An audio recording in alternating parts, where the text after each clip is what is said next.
नमस्ते सम्पूर्णमा। आजको भिडियोमा चाहिँ मैले खासमा अनलाइनबाट एउटा टी सर्ट मगाएको थिएँ होइन। सो त्यो टी सर्ट चाहिँ मलाई ठिक भएन। अब यो रिटर्न त गर्नु पर्यो। सो मलाई यहाँ रिटर्न गर्ने प्रोसेस चाहिँ एकदमै धेरै कन्भिनियन्ट लाग्यो।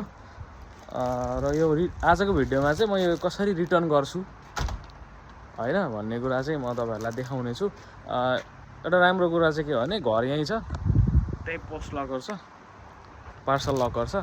अब त्यहाँ जाँदैछु, म यसलाई कसरी रिटर्न गर्छु भन्ने कुरा तपाईँहरूलाई देखाउँछु। भिडियो अन्तिमसम्म हेर्नु होला है त।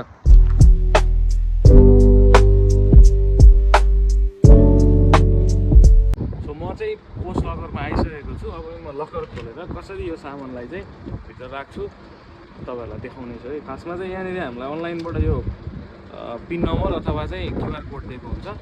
फर्स्टमा यहाँनिर टच गर्ने, त्यसको चाहिँ return or send the parcel भन्ने हुन्छ त्यहाँ थिच्ने। अब यहाँनिर मलाई पिन नम्बर दिएको छ, म त्यो पिन नम्बर हाल्छु। अब कम्पार्टमेन्टको लागि चाहिँ स्मल, मिडियम र लार्ज साइज। अब तपाईँको पार्सल कति छ, स्मल छ भने थोरै सानो छ भने स्मलमा क्लिक गर्ने, अलिक ठुलो छ अलिक लार्ज एकदम छ भने लार्जमा क्लिक गर्ने। सो मेरो चाहिँ एकदम सानो छ, सो मैले स्मलमा क्लिक गरेँ। स्मलमा क्लिक गरेर मैले कन्फर्म गरिदिएँ। सो यहाँ स्मल कम्पार्टमेन्ट खुलिसकेको छ, मैले यहाँ राखेँ, मैले क्लोज गरिदिएँ।